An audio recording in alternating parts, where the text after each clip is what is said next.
네, 안녕하세요. 회생 읽어주는 남자 구명모 법무사입니다.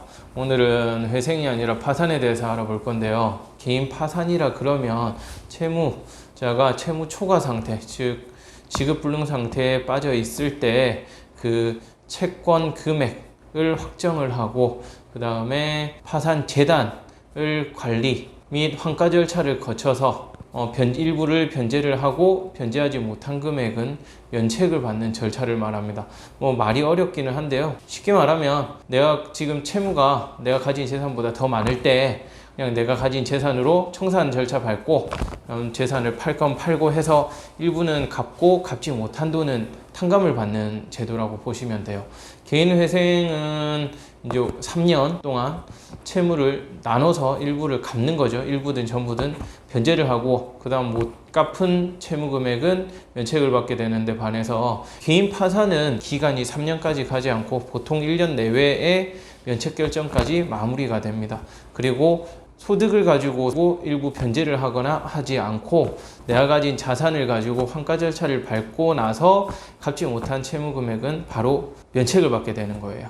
즉 탕감을 받게 되는 거죠. 그래서 기간이 회생에 비해서 상당히 짧은 게 장점이라 하면 장점이라 할 수 있겠습니다. 파산은 회생하고 차이점이 상당히 많은데요. 모두 그 차이점 모두를 설명하려면 너무 시간이 오래 걸리기 때문에 중요 부분만 말씀을 드리자면 개인 회생 같은 경우에는 신용대출, 즉 무담보 채무의 경우에는 5억을 초과하면 회생이 불가능해요.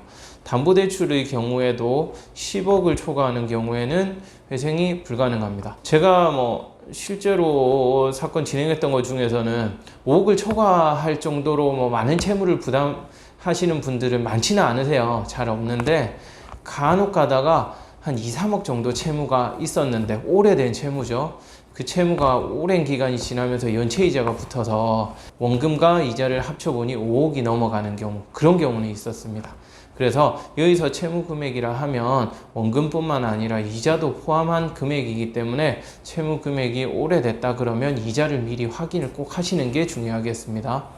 그럼 회생이 유리한지 파산이 유리한지 여쭤보시는 경우가 있는데 뭐가 딱 좋다라고는 말씀드리기가 어려워요. 사실 채무자 입장에서는 파산이 훨씬 낫죠. 돈을 갚지 않고 다 탕감을 받는 거니까.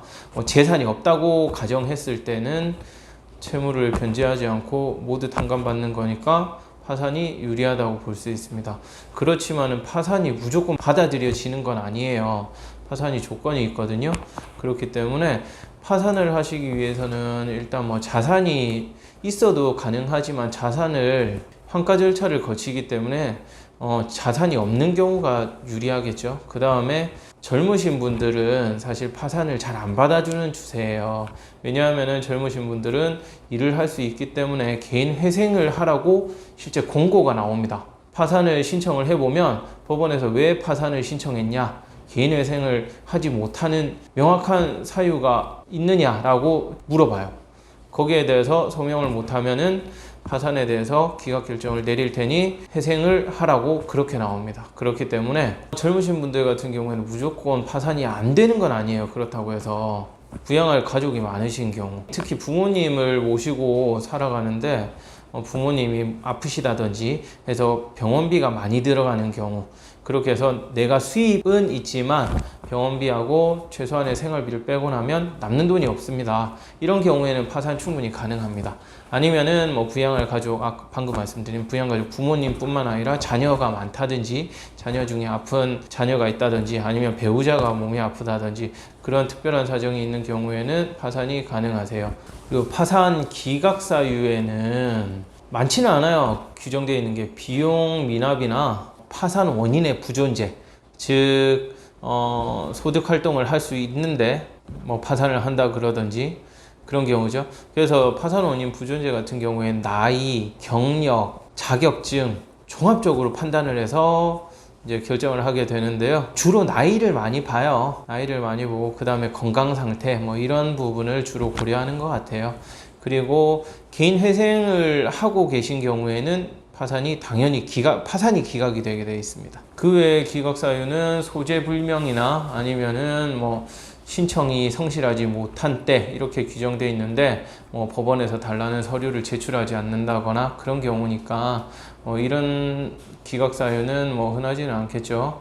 일단 기각 사유는 뭐 대략 이 정도라고 보시면 될 것 같고요. 면책 불허가 사유가 중요해요. 면책 불허가 사유라 그러면 파산 선고는 났지만 면책 결정이 안 나는 거예요. 이 경우가 가장 문제가 됩니다.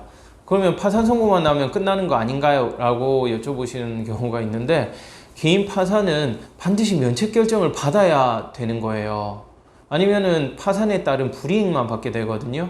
그렇기 때문에 면책 불허가 결정이 나게 되면 상당히 문제가 됩니다. 이 경우에는 파산을 재신청할 수도 없어요. 대법원 판결로 재신청이 안 된다는 판결이 있었기 때문에 면책 불허가 사유에 대해서 제가 좀 알아볼 건데요. 첫 번째가 크게 나누자면, 첫 번째는 채권자를 의도적으로 해하는 행위일 경우, 즉 악의적으로 파산을 신청한다고 볼 수 있겠죠.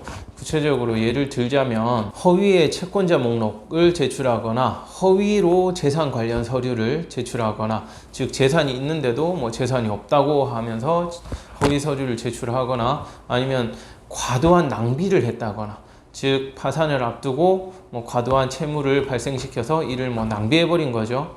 그런 경우나 도박이나 기타, 낭비에는 도박, 주식, 비트코인 이런 건 다 포함되겠죠. 그 외에 간혹 있는데 카드깡을 한 경우에도 면책 불허가 사유가 될 수 있습니다.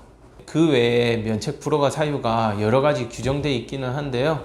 주로 문제되는 건 제가 방금 말씀드린 그런 부분이라서 그 외에는 상담하면서 면책 불허가 사유 있는지는 확인하시면 될 것 같고요. 비면책 채권이 또 있어요. 비면책 채권이라 그러면 면책 불허가하고는 다른 건데, 아예 처음부터 파산을 하더라도 면책이 안 되도록, 탕감이 안 되도록 규정되어 있는 게 있거든요. 거기에 해당하는 게 대표적으로 조세 채권, 즉 세금은 파산을 하시더라도 그대로 살아있게 됩니다.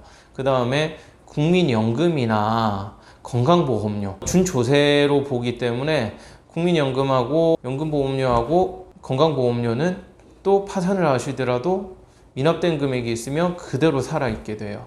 그 다음 중요한 게 고의에 의한 불법행위로 발생한 손해배상 채무가 있는데요.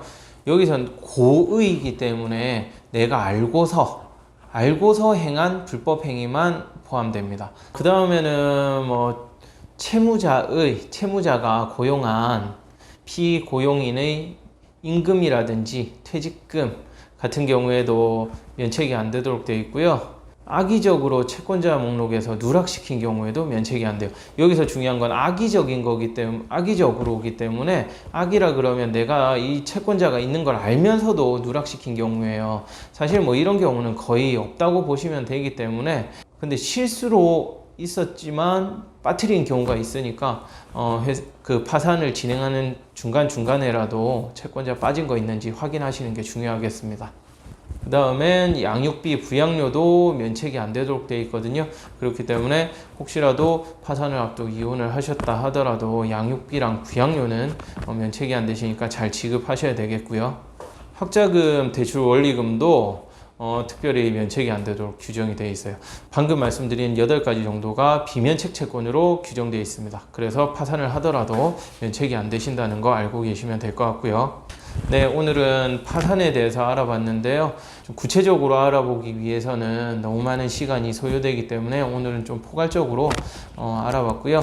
회생을 다루면서 중간중간에 파산 사건도 다룰 거니까요. 그때는 그 맞는 영상을 찾으셔서 참고하시면 될 것 같고요. 오늘은 좀 포괄적으로 알아봤습니다. 네, 이상 회생 읽어주는 남자 구명모 법무사였습니다. 감사합니다.